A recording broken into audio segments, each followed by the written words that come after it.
नमस्कार दोस्तों, आज बात होने वाली है दिल्ली सल्तनत के ऊपर। दिल्ली सल्तनत की बात की जाए तो मध्यकालीन भारत के इतिहास का मिडिवल हिस्ट्री का सबसे इंपॉर्टेंट सेगमेंट में से एक है। एक ऐसा सेगमेंट है जहां से हर साल सवाल लगातार पूछे जाते हैं और आगे पूछे भी जाएंगे। शुरुआत करते हैं दिल्ली सल्तनत की। अगर दिल्ली सल्तनत की बात की जाए, अगर आप दिल्ली सल्तनत की बात करोगे तो दिल्ली सल्तनत अगर आप दिल्ली सल्तनत की बात करोगे अगर आप दिल्ली सल्तनत की बात करोगे, एक सेकंड रुकिएगा। मैं इसको लिखता क्या हूँ इस बोर्ड पे हमेशा क्या लिख जाता है। देखिए, दिल्ली सल्तनत की बात करोगे तो दिल्ली सल्तनत को आपको देखोगे कैसे। यहाँ पे मैंने दो शब्द लिखे हुए हैं, पहला वर्ड लिखा है दिल्ली और अगला वर्ड लिखा है सल्तनत। मैंने पहला वर्ड क्या लिखा है, दिल्ली, और अगला वर्ड लिखा हुआ है सल्तनत, तो नाम है दिल्ली सल्तनत। दिल्ली सल्तनत की बात की जाए तो इसमें यहाँ देखने वाली बात यह है कि दिल्ली क्या है। दिल्ली एक जगह है, एक प्लेस है, और इसी जगह को सेंटर बनाया गया, इसी जगह को केंद्र बनाया गया। और केंद्र बनाकर, दिल्ली को केंद्र बनाकर जो सुल्तान है ना, उन सुल्तानों ने शासन करना शुरू किया। आपने वर्ड सुना है, दिल्ली के सुल्तान। उन सुल्तानों ने दिल्ली को केंद्र बनाकर शासन करना शुरू किया। और जब उन्होंने दिल्ली को केंद्र बनाकर शासन करना शुरू किया तो उस दौरान कुछ व्यवस्थाएं स्थापित की, कुछ प्रशासन की शुरुआत की। तो जो भी एडमिनिस्ट्रेशन की शुरुआत होती है उसी को कहा गया दिल्ली सल्तनत। बात समझ में आ रही है? तो दिल्ली को केंद्र बनाकर जब शासन करने की शुरुआत की गई तो उसी को बोला गया दिल्ली सल्तनत। क्लियर हुआ? और ये दिल्ली सल्तनत जो है वो 1206 में शुरू होता है। नोट करिएगा, जो दिल्ली सल्तनत है वो कब शुरू हो रहा है? 1206 में। और कब तक जाएगा? 1526 तक जाएगा। करीबन 320 सालों तक इन्होंने रूल किया है। दिल्ली के सुल्तानों ने कब से कब तक रूल किया है? करीबन 320 साल। अगर अच्छा एक बात और बताओ, अगर इसको 1206 की जगह पे हम कह दें कि 13th सेंचुरी है, अगर हम 1206 की जगह पे ये लिख दें कि 13th सेंचुरी है, ये 13वीं शताब्दी है, तो क्या गलत होगा? नो, ये 13वीं शताब्दी गलत नहीं हो सकता, क्योंकि 1206 को हम क्या लिख सकते हैं? 13वीं शताब्दी। 13वीं शताब्दी का मतलब क्या होता है? सन 1200 से लेकर 1299 के बीच में जो कुछ भी घटित होगा उसे बोलेंगे 13th सेंचुरी। और जो 1526 है, 1526 को क्या कह सकते हैं, क्या कहते हैं हम लोग? 1526 को बोलते हैं, याद रखिएगा, 16th सेंचुरी, 16वीं शताब्दी। और 16वीं शताब्दी की बात करेंगे तो 16वीं शताब्दी का मतलब क्या होता है? सन 1500 से लेकर 1599 के बीच में जो कुछ भी घटित होगा उसको बोलेंगे 16th सेंचुरी। तो दिल्ली सल्तनत जो चला है 320 सालों में, करीबन 1206 से लेकर 1526 तक, तो इसे कह सकते हो कि 13वीं शताब्दी से लेकर 16वीं शताब्दी तक हमें कहीं न कहीं दिल्ली सल्तनत देखने को मिलता है।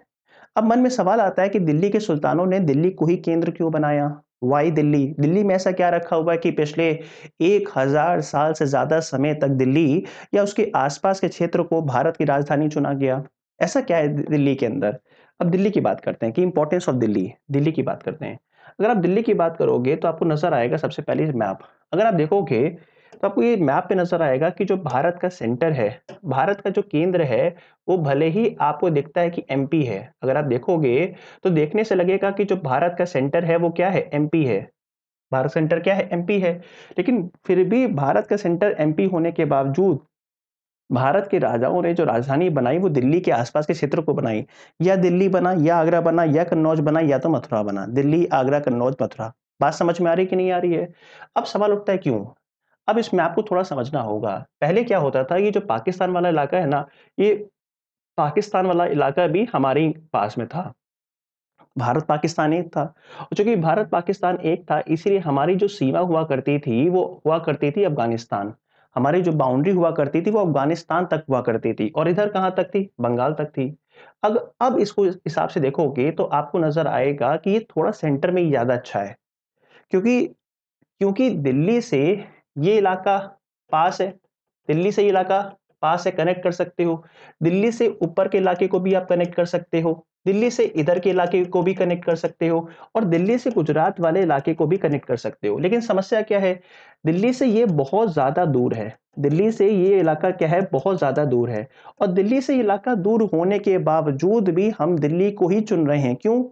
इसके पीछे कारण है। हम मध्य प्रदेश वाला इलाका नहीं चुन रहे, इसके पीछे कारण है। इसके पीछे कारण ये है कि भारत पे जितने भी आक्रमण होते हैं वो नॉर्थ वेस्ट से होते हैं। भारत पे जितने भी आक्रमण हो रहे हैं वो कहाँ से हो रहे हैं? भारत के नॉर्थ वेस्ट से हो रहे हैं। और चूँकि भारत पे जितने भी आक्रमण हो रहे हैं वो भारत के नॉर्थ वेस्ट से हो रहे हैं, इसीलिए आपको यहाँ पे राजधानी रखनी चाहिए। आपको रखनी चाहिए दिल्ली के आस-पास, ताकि इस इलाके पे नज़र रखी जा सके, या इस इलाके पे नज़र रखी जा सके। बात समझ में आ रही कि नहीं आ रही है? इस इलाके पे नज़र रखी जा सके। इसीलिए मध्य प्रदेश सेंटर में होने के बावजूद भी भारत का केंद्र किसको बनाया गया? दिल्ली को बनाया गया, ताकि भारत के उत्तर-पश्चिम से होने वाले आक्रमणों को ध्यान रखा जा सके।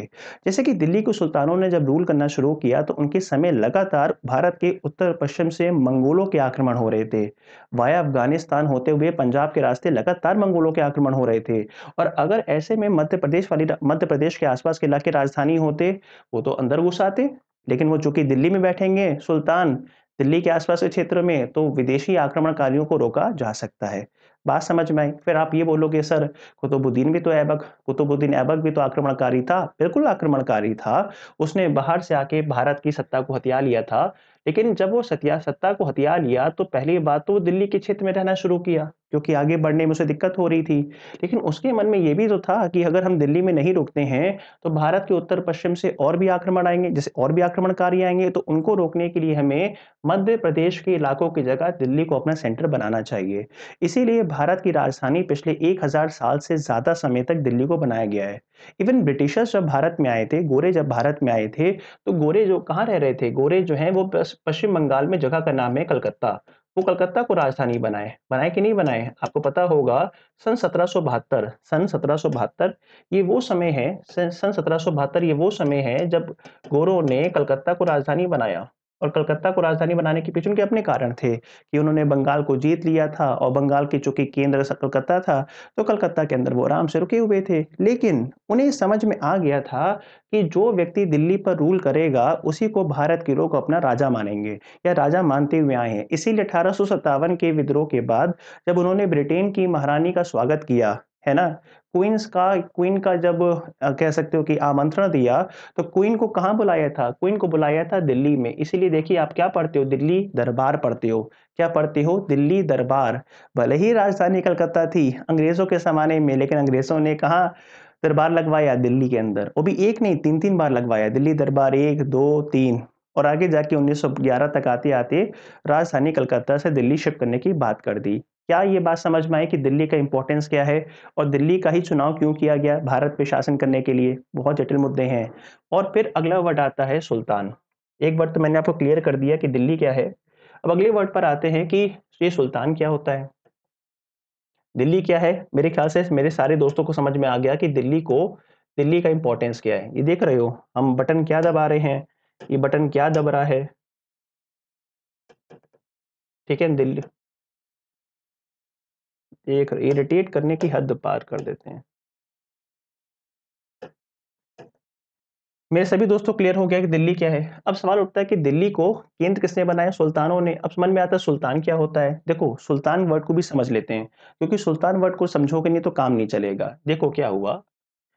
पहली बात, सुल्तान का जो पोस्ट होता है वो एक सबऑर्डिनेट पोस्ट है। याद रखिएगा, जो सुल्तान का जो पोस्ट है वो कैसा पोस्ट है? एक सबऑर्डिनेट पोस्ट है। एक सबऑर्डिनेट पोस्ट है, एक अधीनस्थ पोस्ट है। फिर मन में आता है कि सबऑर्डिनेट है, अधीनस्थ है, तो किसके सब अधीनस्थ है? अगर वो सबऑर्डिनेट पोस्ट है, सुल्तान एक सबऑर्डिनेट पोस्ट है, तो किसके अधीन है ये? तो ये है कैलिफेट, जिसको हिंदी में कहते हैं खलीफा। हिंदी में कहते हैं खलीफा और अंग्रेजी में कहते हैं कैलिफेट, है ना? होता क्या है? अब ये कैलिफेट कौन है ना? ये कैलिफेट कौन है और ये सुल्तान कौन है, क्या चक्कर है, समझते हैं। क्या हुआ कि पैगंबर मोहम्मद साहब, है ना? जिन्होंने इस्लाम की नींव रखी थी, तो पैगंबर मोहम्मद साहब के मरने के बाद में जिन्होंने इस्लाम के अंदर, धर्म के अंदर, मतलब इस्लाम धर्म के अंदर क्या होगा, या इस्लामिक राजनीति कैसी होगी, जो डिफाइन करेगा, उसे कहा गया कैलिफेट। बात याद रखिएगा। ये जो खलीफा है, कौन है? खलीफा एक ऐसे व्यक्ति हुए, जब पैगंबर मोहम्मद साहब की डेथ हुई, तो सवाल उठा कि कौन इस्लाम के अंदर इंटरप्रिटेशन करेगा कि इस्लाम में क्या होना चाहिए, क्या नहीं होना चाहिए।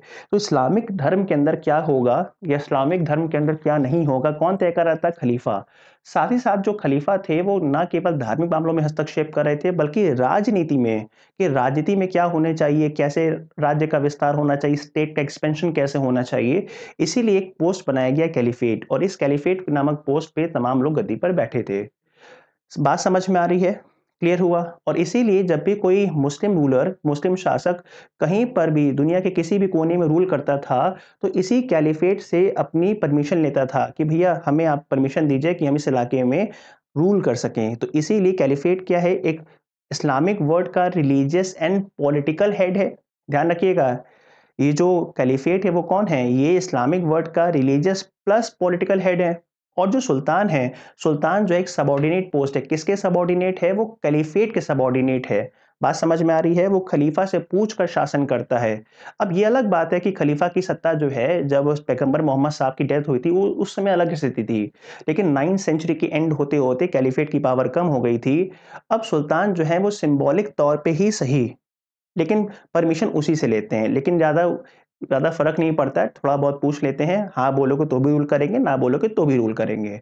तो सुल्तान क्या है? एक सबॉर्डिनेट पोस्ट है, किसके सबॉर्डिनेट है? कैलिफेट के सबॉर्डिनेट है और उसी के अधीन रहते हुए लोग शासन करते हैं। समझ में आ गया खलीफा क्या होता है और सुल्तान क्या होता है, दोनों के बीच में अंतर समझ में आ गया? क्योंकि मैं पढ़ाऊँगा इल्तुतमिश को तो मैं बताऊँगा कि सुल्तुतमिश जो है आगे जाके खलीफा के पद से के पद से खलीफा से अपने पद की पुष्टि करवाएगा। आगे जाके मैं मॉडर्न हिस्ट्री पढ़ाऊँगा तो मॉडर्न हिस्ट्री में मैं एक टॉपिक पढ़ाऊँगा, खिलाफत आंदोलन, क्योंकि खलीफा के पोस्ट को बंद करने की बात हुई तो उससे शुरू हुआ था खिलाफत मूवमेंट। क्या ये मुद्दा समझ में आया कि सुल्तान कौन है, खलीफा कौन है? लगे हाथ एक और बात सुन लेते हैं। एक मन में एक और सवाल आता है कि बादशाह कौन होता है ना? एक मन में एक और सवाल आता है कि बादशाह कौन है? आपने सुना ना मुगल बादशाह? याद रखिएगा जो बादशाह होता है वो एक इंडिपेंडेंट पोस्ट है। याद रखिएगा बादशाह जो होता है वो इंडिपेंडेंट पोस्ट होता है, स्वतंत्र होता है। ये किसी खलीफा से नहीं पूछता कि क्या करना है, क्या नहीं करना है। याद रखिएगा बादशाह जो है एक स्वतंत्र पोस्ट है और वो एक तरह से वो किसी से नहीं पूछता कि हमें क्या करना चाहिए और क्या नहीं करना चाहिए। वो अपने हिसाब से तय करता है कि मुझे क्या करना है और क्या नहीं करना है। तो बादशाह क्या है? बादशाह एक स्वतंत्र पोस्ट है, वो किसी के अधीन नहीं है, याद रखिएगा। फिर एक और वर्ड आता है नवाब। एक और वर्ड आता है नवाब, नवाब भी क्लियर कर लीजिए। जैसे आपने सुना ना अवध के नवाब, बंगाल के नवाब, हैदराबाद के नवाब या निज़ाम, है ना? ये होता क्या है?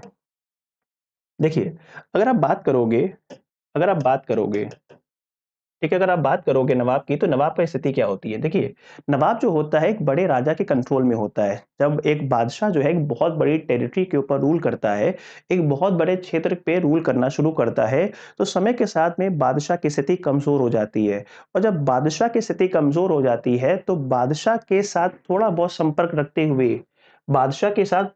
संपर्क रखते हुए जब कोई व्यक्ति किसी एरिया पे किसी एरिया पे रूल करना शुरू करता है, किसी एरिया पे शासन करना शुरू करता है, तो उसको बोलते हैं नवाब। क्या ये बात समझ में आई? कि नवाब एक तरह से क्या है? नवाब एक तरह से स्वतंत्र और सबॉर्डिनेट दोनों पोस्ट हैं कि बड़े बादशाह के किसी बड़े राजा के कंट्रोल में थोड़ा बहुत रहते हुए स्वतंत्र तरीके से व्यवहार करते हैं, उसी को बोलते हैं नवाब। समझ में आया कि नहीं आया? याद रखिएगा सुल्तान थोड़े बड़े एरिया पे रूल करते हैं, नवाब थोड़े छोटे एरिया पे रूल करते हैं। इतना स्पष्ट हुआ कि नहीं हुआ? ये सब बातें याद रखिएगा क्योंकि इसको पढ़े बिना मध्यकाल में एंट्री ले पाना संभव नहीं है कि कैलिफेट कौन है, सुल्तान कौन है, नवाब कौन है, बादशाह कौन है, ये सब पता होना चाहिए। तो इन्हीं सुल्तानों ने दिल्ली को केंद्र बनाया और दिल्ली को केंद्र बनाने के बाद शासन करना शुरू किया और जब शासन करना शुरू किया तो इस शासन करने के दौरान उन्होंने एक बहुत सारी व्यवस्था की शुरुआत की और जो व्यवस्था की शुरुआत की उसी को बोला गया दिल्ली सल्तनत। क्या बोला गया? दिल्ली सल्तनत। आई थिंक ये क्लियर हो गया। और दिल्ली सल्तनत की स्टार्टिंग कब होती है? तो दिल्ली सल्तनत की स्टार्टिंग होती है सन 1206 में और कब तक जाता है? 1526 तक ये लोग जाते हैं। तो करीबन 320 साल का लंबा फेज रहा है दिल्ली सल्तनत का। आगे चलते हैं। दिल्ली सल्तनत की अगर बात की जाए दिल्ली सल्तनत की बात की जाए तो दिल्ली सल्तनत में इन 320 सालों में 5 अलग-अलग राजवंश आए हैं। याद रखिएगा दिल्ली सल्तनत में इन 320 सालों में 5 अलग-अलग वंश आए हैं। 5 अलग-अलग डायनेस्टीज़ आई हैं जिन्होंने एक-एक करके हिंदुस्तान पे शासन किया है। इनमें सबसे पहला जो राजवंश आपको पढ़ना चाहिए उसका नाम है गुलाम वंश। क्या नाम है? गुलाम वंश। याद रखिएगा पहला नाम क्या है? गुलाम वंश। गुलाम वंश को इंग्लिश में क्या कहते हैं? प्लीज नोट करिएगा। Slave dynasty. क्या नाम है? Slave dynasty. क्या नाम है? Slave dynasty. स्लेव डायनेस्टी की अगर बात करें तो स्लेव डायनेस्टी का जो समय है वो 1206 में शुरू हो जाता है और 1206 में शुरू होने के बाद ये कब तक जाएगा? सर ये 1206 से लेकर 1290 तक जाएगा। याद रखिएगा स्लेव डायनेस्टी जिसको हम गुलाम वंश कहते हैं इसका समय क्या है? 1206 में शुरू होता है और करीबन 1290 तक जाता है। तो कह सकते हैं कि 13th सेंचुरी में ये लोग थे। ये कब थे? 13th सेंचुरी में गुलाम वंश के लोगों ने या स्लेव डायनेस्टी के लोगों ने रूल किया। गुलाम वंश के बाद में जो अगला वंश आपको देखने को मिल रहा है वो है खिलजी वंश। नोट करिएगा गुलाम वंश के बाद जो अगला वंश आपको देखने को मिल रहा है वो खिलजी वंश है। खिलजी। नोट करिएगा खिलजी। ये खिलजी डायनेस्टी है। और खिलजी वंश की बात करें तो इन्होंने करीबन 1290 से रूल करना शुरू किया और 1320 तक रूल किया है। याद रखिएगा, इन्होंने 1290 से रूल करना शुरू किया और इन्होंने 1320 तक रूल किया है। ठीक है, अगला। उसके बाद में अगला जो वर्ड आपको मिलेगा वो है तुगलक डायनेस्टी। क्या नाम है? तुगलक डायनेस्टी। याद रखिएगा, तुगलक डायनेस्टी। तुगलक डायनेस्टी की बात करें तो तुगलक डायनेस्टी के लोगों ने कब से कब तक रूल किया है? तो याद रखिएगा 1320 से रूल करना शुरू किया और इन्होंने करीबन 1414 तक रूल किया है। याद रखिएगा, याद रखिएगा कि सबसे ज्यादा अगर किसी ने रूल किया है तो वो कौन है? तुगलक है। करीबन इन्होंने 93 साल तक 93 ईयर्स तक रूल किया है। याद रखिएगा, लॉन्गेस्ट सर्विंग अगर कोई डायनेस्टी है तुगलक है, जिन्होंने करीबन 93 ईयर्स तक रूल किया है तुगलकास ने। और जो सबसे कम समय तक वो खिलजीस हैं, जिन्होंने केवल कितने साल तक रूल किया है? केवल 30 साल तक रूल किया है। तो सबसे कम समय तक रूल करने वाले कौन है? खिलजी। सबसे अधिक समय तक रूल करने वाले कौन है? तुगलक। उसके बाद अगले कौन आ जाएंगे? नोट करिएगा, सैयद। अगले कौन आ जाएंगे? सैयद। सैयद की बात करेंगे, सैयद का समय कितना है? तो सैयद का जो समय है करीबन वो 1414 से लेकर 1451 है। नोट करिएगा, जो सैयद का समय है वो कितना है? 1414 से लेकर 1451 है। ठीक है, सैयद। सैयद जो पैगंबर मोहम्मद साहब की फैमिली से अपने आप को बिलोंग करते हैं। ठीक है, तो गुलाम हो गया, उसके बाद खिलजी हो गया, उसके बाद तुगलक हो गया, उसके बाद सैयद हो गया और लास्ट है लोदी डायनेस्टी। कौन सी है? लास्ट याद रखिएगा, लोदी डायनेस्टी है, लोदी वंश है, जिन्होंने 1451 से रूल करना शुरू किया और 1526 तक काफी लंबे समय तक रूल किया है। तो ये 5 अलग-अलग डायनेस्टीज हैं, ये 5 अलग-अलग राजवंश हैं, जिन्होंने एक-एक करके हिंदुस्तान पे रूल किया है। वो और इनका जो पूरा शासन है वो करीबन 320 सालों का लंबा शासन है। फिर एग्जामिनर आपसे ये भी पूछ सकता है कि ये जो 5 अलग-अलग डायनेस्टीज़ हैं, इनमें सबसे लंबे समय तक किसने रूल किया? तुगलक। सबसे कम समय तक किसने रूल किया? खिलजी। इनका ऑर्डर भी सेट करने को आ सकता है। याद रखिएगा, इनका ऑर्डर सेट करने को आ सकता है।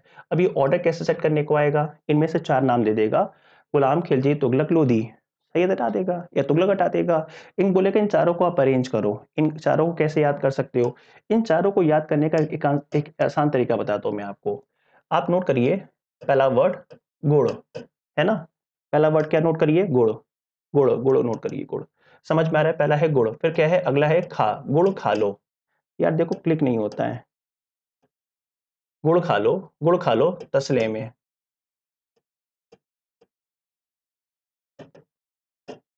यार ये क्लिक नहीं होता है। गुड़ खा लो तसले में, याद रखिएगा, गुड़ खा लो तसले में। ठीक है, याद रखिएगा, गुड़ कहाँ खाना है आपको? गुड़ खाना है तसले के अंदर। गुड़ कहाँ खाना है? तसले के अंदर खाना है आपको। जैसे आप देखो ना, तो आप छोटे-छोटे होते तो हम लोग खाते थे पहले गुड़, तो वही गुड़ खाना है। तो गुड़ कहाँ खाना है? तसले में खाना है। अभी गुड़ खा लो तसले में क्या है? सर गुड़ का मतलब होता है गुलाम। गुड़ का मतलब क्या है? गुलाम। ठीक है, ख का मतलब क्या होता है? ख का मतलब होता है खिलजी। ख का मतलब है खिलजी। ता का मतलब क्या है? तुगलक। ता का मतलब क्या है? तुगलक। समझ में आ गया? सा का मतलब क्या है? सैयद। सा का मतलब क्या है? सैयद। ला का मतलब क्या है? लोधी। क्या ये बात समझ में आ गई? गुलाम, खिलजी, तुगलक, सैयद, लोधी, है ना? गुड़ खा लो तसले में, गुलाम, खिलजी, तुगलक, सैयद, लोधी। गुलाम, खिलजी, तुगलक, सैयद, लोधी, ये 5 अलग-अलग राजवंश थे जिन्होंने एक-एक करके ऑर्डर किया है, शासन किया है। गुलाम, फिर खिलजी, फिर तुगलक, फिर सैयद, फिर लोधी। क्लियर हुआ? अगर आप एक बात और ध्यान दोगे तो आपको एक बात और समझ में आएगी कि जब भारत में दिल्ली सल्तनत का अंत होगा, तो भारत में कौन आ जाएँगे? मुगल्स आ जाएँगे। जब भारत में गुलाम वंश का अंत होगा, तो भारत में कौन आ जाएँगे? मुगल्स आ जाएँगे। और मुगल्स ने हिंदुस्तान के एक बहुत बड़े इलाकों पे, मतलब ऊपर अफ़गानिस्तान से लेकर औरंगज़ेब के ज़माने तक आते-आते लगभग तमिलनाडु के कुछ एरिया पर भी कब्ज़ा कर लिया था। तो मुगलों ने भारत के अधिकांश हिस्सों पे कब्ज़ा किया, इसीलिए क्या बोलते हैं? मुगल साम्राज्य बोलते हैं, मुगल एम्पायर बोलते हैं। क्या बोलते हैं? मुगल साम्राज्य बोलते हैं, मुगल एम्पायर बोलते हैं। मैं फ्रेमिंग करके बस दे दे रहा हूँ, फिर हम आगे आएँगे अपने टॉपिक के ऊपर। सबसे पहले मुगल साम्राज्य की बात करते हैं। साम्राज्य क्या होता है? इस शब्द को तोड़ दीजिए। इस शब्द को जैसे ही तोड़ोगे, आपको 2 शब्द अपने आप मिल जाएँगे, सम और राज्य। इसका मतलब होता है कि एक ऐसा राज्य जिसने क्या किया हो, जिसने आस-पास के तमाम छोटे-मोटे राज्यों को या तो मिला लिया हो या तो सम्मिलित कर लिया हो। इसी को बोलेंगे सबको अपने में सम्मिलित करने वाला राज्य, अर्थात साम्राज्य। और चूँकि साम्राज्य की स्थापना किसने की है? चूँकि इस साम्राज्य की स्थापना की है मुगल्स ने, इसीलिए क्या कहलाएगा? मुगल साम्राज्य कहलाएगा। और मुगल साम्राज्य की बात करेंगे तो मुगल साम्राज्य का समय कितना है? मुगल साम्राज्य का समय है 1526। याद रखिएगा, ये जब दिल्ली सल्तनत का अंत होगा, तो दिल्ली सल्तनत का अंत होने के साथ 1526 में मुगल साम्राज्य की स्थापना होगी और जो मुगल साम्राज्य 1526 में शुरू होगा, वो कब तक जाएगा? जाएगा तो वो करीबन 1857 तक, लेकिन 1707 तक आते-आते इसका समापन होगा। यह समापन होने की शुरुआत हो जाएगी क्योंकि इस दौरान वो मुगल्स रहे जिन्होंने भारत में मुगल्स का विस्तार किया। क्योंकि जब 1707 में औरंगज़ेब की मृत्यु होगी, तो औरंगज़ेब की मृत्यु के बाद मुगल्स का डिक्लाइन होगा। उन्हें हम पढ़ते हैं लेटर मुगल्स में, उत्तर मुगल काल में पढ़ते हैं, याद रखिएगा। अब इस दौरान बहुत सारे बादशाह आए थे, अब इनके नाम भी याद करने हैं। अब एक बात बताओ, आपने पढ़ा था ना गुड़ खा लो तसले में, गुड़ खाओगे, गुड़ में क्या होती है? कैलोरी। अगर कैलोरी बहुत ज़्यादा होगी तो खा-खा के आप क्या हो जाओगे? मोटे हो जाओगे। घर वाले क्या बोलेंगे? देखो भैंसा आ रहा है और लड़की है तो भैंसी आ रही है, तो भैंसा-भैंसी लिख लेते हैं हम लोग, है ना? तो भैंसा लिख लेते हैं। अब ये भैंसा-भैंसी क्या है? तो भैंसा-भैंसा करती है, तो भैंसे पे तू मरती है ना? क्लियर हुआ कि नहीं क्लियर हुआ? भैंसा कर लेते हैं। सर ये भैंसा क्या है? तो बी फॉर याद रखिएगा बाबर, याद रखिएगा बी फॉर कौन है? बाबर। एच फॉर कौन है? हुमायूँ। एच फॉर कौन है? हुमायूँ। ठीक है, ए फॉर कौन है? अकबर। ए फॉर कौन है? अकबर। क्लियर हुआ कि नहीं क्लियर हुआ? बाबर है, हुमायूं है, अकबर है। उसके बाद करो क्या, आई के बाद जे को रिप्लेस कर दो, तो जे फॉर क्या हो जाएगा? जे फॉर हो जाएगा जहांगीर। जे फॉर क्या हो जाएगा? जहांगीर। एस फॉर क्या हो जाएगा? एस फॉर हो जाएगा आपका शाहजहां। एस फॉर कौन हो जाएगा? शाहजहां हो जाएगा। तो बाबर हो गया, हुमायूं हो गया, अकबर हो गया, जहांगीर हो गया, शाहजहां हो गया। उसके बाद ए फॉर क्या हो गया? ए फॉर हो गया औरंगजेब। ए फॉर कौन हो गया? औरंगजेब।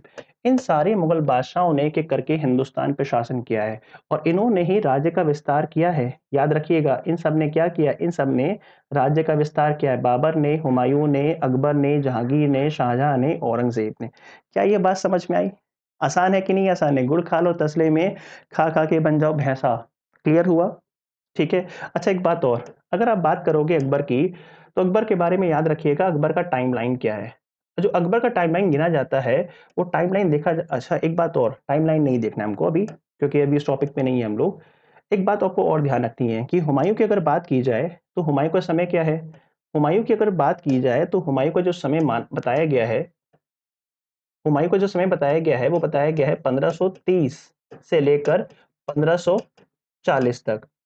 याद रखिएगा, हुमायूँ का जो समय बताया गया है वो 1530 से लेकर 1540 तक बताया गया है और उसके बाद इसने कब से कब तक शासन किया है? 1555 से लेकर 1556 तक शासन किया है।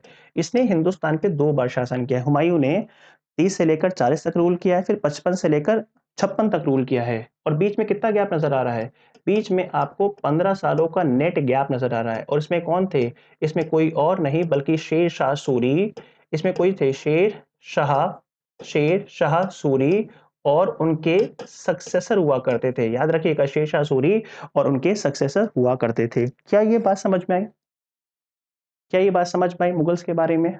ठीक है, क्लियर हुआ आपको कि कैसे आपको दिल्ली सल्तनत और मुगल्स को देखना है। वापस आते हैं दिल्ली सल्तनत वाले टॉपिक पे।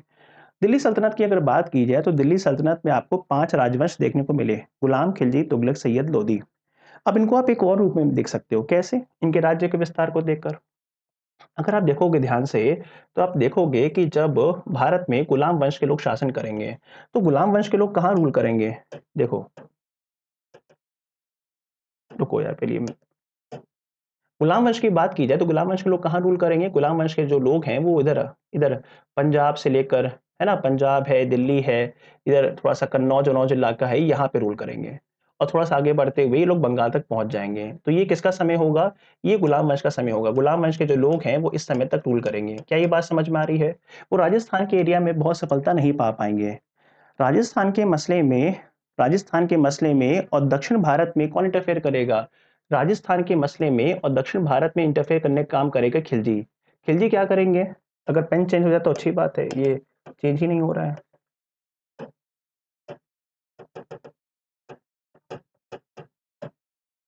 खिलजी वंश की अगर बात की जाए तो खिलजी वंश के लोग क्या करेंगे? राजस्थान वाले इलाके में, समझ में आ रहा है? राजस्थान है, गुजरात है, यहाँ पे एक्सपैंड करेंगे और ये एक्सपैंड करते हुए महाराष्ट्र, कर्नाटका, है ना? समझ में आ रहा है? आंध्र प्रदेश, तेलंगाना तक निकल आएँगे, उड़ीसा तक निकल आएँगे। तो ये जो राज्य का विस्तार आपको अगले नंबर पे दिख रहा है वो किसका है? वो खिलजीस का है। किसका है? खिलजीस का है। बात समझ में आ रही है? तो गुलाम ने क्या किया, गुलाम वंश के लोगों ने ऊपर पंजाब से लेकर बंगाल तक रूल करना शुरू किया, लेकिन राजस्थान का एरिया, गुजरात के एरिया, दक्षिण भारत में उन्होंने एक्सपैंड नहीं किया। इसको एक्सपैंड किया था किसने? इसको एक्सपैंड किया खिलजियों ने। खिलजियों ने इसको एक्सपैंड करना शुरू किया, जहां उन्होंने राजस्थान के इलाकों पे आक्रमण किया, उन्होंने गुजरात पर आक्रमण किया, उन्होंने महाराष्ट्र पे आक्रमण किया, उसने जो है उड़ीसा पे आक्रमण किया, उसने जो है आपके आंध्र प्रदेश पर आक्रमण किया, उसने जो है कहाँ आक्रमण किया, इधर यहाँ पर आक्रमण किया। तो तमाम इलाकों पे लगातार आक्रमण, उन तमाम इलाकों पे लगातार आक्रमण होता रहा। तो ये काम किसने किया? ये काम किया खिलजियों ने। ठीक है, बात समझ में आ रही है? फिर भारत में कौन आ गए? फिर भारत में तुगलक आ चुके थे। फिर भारत में कौन आ गए? तुगलक आ गए। जब भारत में तुगलक आ गए थे तो तुगलक ने क्या किया? तुगलक इस अंपायर को बहुत हद तक संभाल नहीं पा रहे थे, क्योंकि बहुत बड़ा अंपायर था और लगातार ऊपर से मंगोलों के आक्रमण हो रहे थे। तो तुगलक जो है अंपायर को संभाल नहीं पा रहे थे। इसीलिए कहा जाता है कि मोहम्मद बिन तुगलक के समय तक अंपायर जो है बहुत वीक होना शुरू हो गया था। तो जो राज्य की सीमाएं है ना, जो राज्य की सीमाएं हैं, वो राज्य की सीमाएं घटने लगी। ये जो राज्य की सीमाएं आपको नजर आ रही हैं, ये राज्य की सीमाएं धीमे धीमे घटने लगी। देखिए घट रही हैं, ये राज्य की सीमाएं धीमे धीमे धीमे धीमे धीमे धीमे धीमे धीमे घटने लगी। और ये राज्य की सीमाएं जो हैं, जो खिलजी के समय काफी आगे निकल आई थी, वो केवल जो है इस इलाके तक सीमित रह गई थी, इस इलाके तक सीमित रह गई। फिर आगे जाके जब फिरोज शाह तुगलक की मौत होती है, जब भारत में तैमूर लंगड़े का आक्रमण होता है, या आसान भाषा में बोले जब तुगलक वंश का अंत होता है, तो ये सीमाएं और सिमट के रह गई। ये सीमाएं जो है और सिमट गई। दिखाता हूं मैं आपको, ये सीमाएं धीमे धीमे और सिमटी। देखो ये और सिमट रही है, और सिमट रही है, और सिमट रही है, और सिमट रही है, और सिमट रही है। तो ये सीमाएं वापस कहाँ चली गई? ये सीमाएं वापस जो है ये समझ में आ गया। ये पंजाब से लेकर पंजाब, दिल्ली, है ना, और थोड़ा बहुत उत्तर प्रदेश के इलाकों तक सीमित रह गया। तो सैयद वंश तक आते आते जो भारत का नक्शा था, फिर वो चेंज हो गया। फिर वो वापस जब भारत में गुलाम वंश के लोग थे उस समय तक सीमित रह गया। क्लियर हुआ? लोधी ने भी रूल किया। और जब लोधी वंश की बात करेंगे तो लोधी वंश ने रूल कहाँ किया था? केवल इस इलाके पे। समझ में आके इसीलिए ने क्या कहते हैं? दिल्ली के सुल्तान कहते हैं, ना कि भारत का मुगल बादशाह कहते हैं। ये सब दिल्ली के आसपास के क्षेत्रों तक सीमित थे। अगर किसी ने नीचे एक्सपैंड किया तो केवल अलाउद्दीन खिलजी था। इसके अलावा कोई आपको बड़ा सुल्तान दिल्ली के मतलब बहुत नीचे उतरते हुए नजर नहीं आएगा। इसीलिए टॉपिक का नाम क्या है? दिल्ली के सुल्तान। मैं आशा करता हूं कि आपको जो बारीकियां हैं, वो बारीकी जो आपको समझनी चाहिए, जिसके बिना आप काम नहीं कर पाते हो, आप समझ नहीं पाते हो कि सर क्या पढ़ा रहे हो, क्या कनेक्ट कर रहे हो। अब समझ में आया कि कैसे राज्य का विस्तार हुआ, जिसमें कुछ कंट्रीब्यूशन गुलाम ने दिया, फिर उसको एक्सपैंड किया खिलजियों ने। लेकिन तुगलक इसको बहुत हद तक संभाल नहीं पाए, तो साम्राज्य सिमटना शुरू हुआ। और साम्राज्य सिमटते ये पंजाब, दिल्ली और बिहार वाले क्षेत्र तक सिमटते रह गया था। क्लियर हुआ कि नहीं क्लियर हुआ? गुलाम खिलजी ये सैयद लोधी तक ऐसे टेढ़ा हो गया, दिल्ली और आसपास के क्षेत्रों तक सीमित रह गया। यही है नफ्स, इतिहास की नफ्स यही है। अगर आप ये समझने में कामयाब हो गए तो आपको गुलाम भी समझ में आएगा, खिलजी भी समझ में आएगा, तुगलक भी समझ में आएगा, सैयद भी समझ में आएगा, लोधी भी समझ में आएगा। क्लियर हुआ? नफ्स को पकड़िए, इतिहास नफ्स है। अगर इतिहास समझ में आएगा, अगर ये सब कॉन्सेप्ट समझ में आ गए तो इतिहास खेल है। अगर नहीं समझ में आया तो फिर फेल हो जाएगा आपका। ठीक है, एक बात और मैं आपको समझाना चाहता हूं कि दिल्ली के सुल्तान की बात की जाए तो दिल्ली के सुल्तानों में 5 अलग-अलग वंश आए। दिल्ली के सुल्तानों में 5 अलग-अलग वंश आए और वो आए फिर गए, आए फिर गए, आए फिर गए, आए फिर गए, लगातार आते जाते गए। हुआ कि नहीं हुआ? दिल्ली के सुल्तानों में 5 राजवंश आए और आज पांचों के पांचों चले गए। 320 सालों में 5 राजवंश आए। और वहीं बात करें मुगलों के साथ में, तो मुगलों ने 1526 से शासन शुरू किया और 1707 तक स्ट्रांगली रूल किया। तो 100 साल उधर, फिर 100 साल इधर, करीबन 200 सालों तक उन्होंने निर्विरोध रूल किया। मतलब बहुत ज्यादा विरोध नहीं हुआ, मतलब बहुत ज्यादा, मतलब कैसे एक्सपैंड करते ले गए। एक वंश 200 साल तक रूल कर रहा है और देखा जाए तो उसने 350 सालों तक रूल किया। और पांच राजवंश पांच राजवंश 320 साल तक रूल कर रहे हैं। क्यों? दिल्ली के सुल्तानों की समस्या क्या रही? दिल्ली के सुल्तानों ने जब भारत पे शासन करना शुरू किया तो उन्होंने 2 बड़ी गलतियां की। पहला, लोकल्स का सपोर्ट नहीं लिया। उन्होंने भारत के राजपूतों से हमेशा क्लैश करते रहे, भारत की मेजॉरिटी को एडमिनिस्ट्रेशन में जगह नहीं दी, उनकी चीजों को समझा नहीं। और सबसे बड़ी बात है कि राजपूत कम्युनिटी के संग संघर्ष चलता रहा। जो उनके लिए बहुत ज़्यादा खतरनाक साबित हो गया।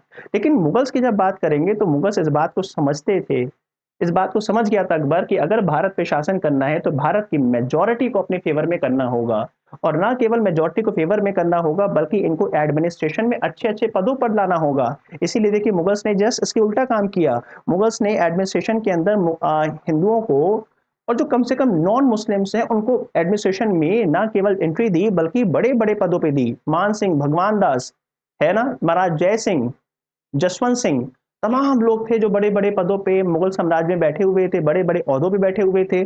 बैठे थे कि नहीं बैठे थे? बात समझ में आ रही कि नहीं आ रही है? तो ना केवल हिंदुओं को फेवर में किया, बल्कि राजपूत कम्युनिटी, नॉन मुस्लिम्स को भी एडमिनिस्ट्रेशन में जगह दी, और ना केवल एडमिनिस्ट्रेशन में जगह दी, बड़े पदों पे जगह दी, सेंसिटिव पदों पे जगह दी, विश्वास जताया। और इसीलिए मुगलों ने काफ़ी हद तक भारत के बड़े इलाकों पे काफ़ी लंबे समय तक रूल किया। और जिस समय इन्होंने यहाँ के लोगों को नेग्लेक्ट करना शुरू किया, मेजॉरिटी को दरकिनार करना शुरू किया, वैसे ही डिक्लाइन का रास्ता खुल गया।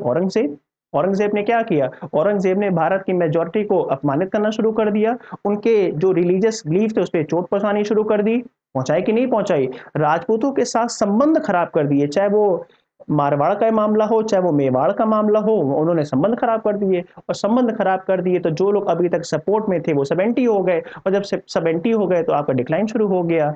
डिक्लाइन कोई वस्तु नहीं होती है कि ऐसे गिराओ गिर गया, डिक्लाइन हमेशा ऐसे होता है, मतलब अगर ऐसे जा रहे हो तो धीमे-धीमे पे रुकेगा, आपका डेवलपमेंट रुक जाएगा, और फिर डेवलपमेंट धीमे-धीमे नीचे की ओर आएगा। इसीलिए दिल्ली के सुल्तानों ने 320 साल में 5 राजवंश आए, वहीं मुगल्स में केवल 1 राजवंश ने हिंदुस्तान पे इतने लंबे समय तक रूल किया। क्लियर हुआ कि नहीं क्लियर हुआ? ये नब्ज़ है। इतिहास की नब्ज़ को पकड़िए सर, मैं आपको हमेशा समझाता हूँ, इतिहास की नब्ज़ को जितना अच्छा पकड़ लेंगे उतना अच्छा मज़ा आएगा, और जो नहीं पकड़ पाया वो चूक जाएगा। क्लियर हुआ कि नहीं क्लियर हुआ? चलिए शुरुआत करते हैं अपने पहले टॉपिक के साथ, इसका नाम है गुलाम वंश, ठीक है? लेकिन इसको हम अगली वीडियो में शुरू करेंगे, ठीक है? इस वीडियो को शेयर ज़रूर करिएगा, इस ऐप पे तो अवेलेबल है ही, साथ ही साथ अपने दोस्तों के साथ शेयर करिएगा, और बताइएगा कि अगर आपको मेडिवल हिस्ट्री पढ़नी है तो मेडिवल हिस्ट्री का कोर क्या है? समझ में आ रहा है कि नहीं आ रहा है? क्लियर है ये बात? ठीक है। अच्छा, एक बात लगे आप, मैं मुगल्स का भी डायग्राम बना देता हूँ। आपके मन में आ गया सर मुगल्स का डायग्राम भी समझा दो सर। मैं 2 मिनट लगेगा, मुगल का डायग्राम भी समझा देता हूँ। मुगल्स की अगर बात की जाए मुगल्स की अगर बात की जाए, तो मुगल्स का डायग्राम क्या है? सर ये देखो, शर्मा रहा है। हे भगवान! अगर मुगल्स की अगर बात, अरे यार टिक ही नहीं होता है। अगर मुगल्स की अगर बात की जाए तो मुगल्स की खास बात ये है कि जब बाबर हिंदुस्तान में आएगा, तो बाबर क्या करेगा? दिल्ली और आसपास के क्षेत्रों पर रूल करने की कोशिश करेगा। समझ में आ गया? उसमें कुछ हद तक बढ़ाने की कोशिश करेगा कौन? हुमायूं, लेकिन बहुत हद तक सफलता नहीं मिलेगी। पहले सफलता मिलेगी, बाद में उसका सब कुछ चला जाएगा। बाद में उसका सब कुछ चला जाएगा। तो बाबर हुमायूं के समय तक अगर आप देखोगे मोटे-मोटे तौर पर ये दिल्ली के आसपास के क्षेत्रों में सीमित थे। फिर कौन आ गया? फिर सिंहासन पे अकबर आ गया। अकबर जब गद्दी पर आया तो अकबर ने क्या किया? अकबर ने, ये देखो ये तो नालायकी होती है, मतलब हम बटन कुछ और दबा रहे हैं, दब कुछ और रहा है ना? बटन कुछ और दबा रहे हैं, दब और कुछ और रहा है, ठीक है? तो पंजाब और दिल्ली के इलाकों तक हुमायूं और बाबर थे। लेकिन जब अकबर आया तो अकबर ने ना केवल इस एरिया पे बल्कि राजस्थान, गुजरात, समझ में आया? उसके बाद महाराष्ट्र में अहमदनगर पे भी बहुत हद तक कंट्रोल करने की कोशिश की। उड़ीसा, बंगाल, बिहार, समझ में आ रहा है कि नहीं आ रहा? इस इलाके पे कब्जा करने की कोशिश की। मैप बड़ा हुआ। फिर जहांगीर आया तो जहांगीर ने ज़्यादा एक्सपेंशन किया नहीं। क्यों नहीं किया? वो केवल अहमदनगर के मामलों में उलझा रह गया। कारण ये था कि जहांगीर का पूरा शासन अपने ही लोगों के खिलाफ होने वाले विद्रोह में उलझ गया। जब गद्दी पर बैठा तो खुसरो ने विद्रोह कर दिया। उसके बाद जब इसके शासनकाल का अंत होने लगा तो एक और बेटे ने विद्रोह कर दिया, शाहजहां ने विद्रोह कर दिया। फिर जब शासनकाल का अंत हो रहा तो उसके सेनापति महाबत खान ने विद्रोह कर दिया। तो इतना ज़्यादा विद्रोह रहा कि उसे पूरे समय उस विद्रोह को कुचलने में और उस तरह की दरबारी षड्यंत्र में उलझ गया, इसलिए एक्सपेंशन नहीं कर पाया। फिर शाहजहां आया। शाहजहां ने इस बात को समझ लिया था कि एक्सपेंशन करना है तो यहाँ पर हमें एक आदमी को कंट्रोल करना होगा, क्योंकि इसी बैकग्राउंड में छत्रपति शिवाजी महाराज भी आ चुके थे। तो छत्रपति शिवाजी महाराज को जो है रोकने की कोशिश की, लेकिन वो कंट्रोल में हो ही नहीं रहे थे, वो तो आउट ऑफ सिलेबस जा रहे थे। इसलिए थोड़ा बहुत कोशिश की और उन्होंने बहुत हद तक बीजापुर, गोलकुंडा को भी कह सकते हो कि कंट्रोल बहुत हद तक कर लिया था। फिर औरंगज़ेब आया, औरंगज़ेब जब आया तो औरंगज़ेब ने और कदम आगे पूरा अहमदनगर, बीजापुर, गोलकुंडा को जो बड़ी मुश्किल से कब्जा आ रहे थे उसको पूरा कैप्चर किया और मराठों से भी खुला संघर्ष हुआ औरंगज़ेब के ज़माने में ही। क्लियर हुआ, जहां उन्होंने छत्रपति शिवाजी महाराज के साथ संघर्ष किया। बाद में उनके जो बेटे थे वीर शंभाजी, उन वीर शंभाजी की भी निर्मम तरीके से हत्या हुई। इसके पीछे एक अलग कहानी है, चर्चा कभी करेंगे हम आपको, ठीक है। तो इस तरीके से मुगल अंपायर चला। लेकिन औरंगजेब के मरने के बाद, औरंगजेब के मरने के बाद ये जो मुगल अंपायर है ये डाउनफॉल की तरफ चला गया। क्लियर हुआ कि नहीं क्लियर हुआ? मुगल अंपायर का डाउनफॉल होगा और यहाँ पे फिर लोकल किंगडम्स आ जाएंगे, क्षेत्रीय राजा आ जाएंगे। क्लियर हुआ? चलिए फिर बात करते हैं अपने टॉपिक के ऊपर, ठीक है। लेकिन इसको करेंगे हम लोग अगली वीडियो में, जहाँ पे अपना जो पहला डायनेस्टी रहेगा गुलाम वंश, ठीक है, उस पर हम बात करेंगे, ठीक है। तब तक के लिए शुक्रिया एंड कीप लर्निंग। और याद रखिएगा जो हिस्ट्रीशाला ऐप है ना, जिनका डाउनलोड है डाउनलोड कर लीजिएगा, जिनका नहीं डाउनलोड है वो डाउनलोड करवा दीजिएगा, क्योंकि ऐप की क्लासेस चल रही हैं।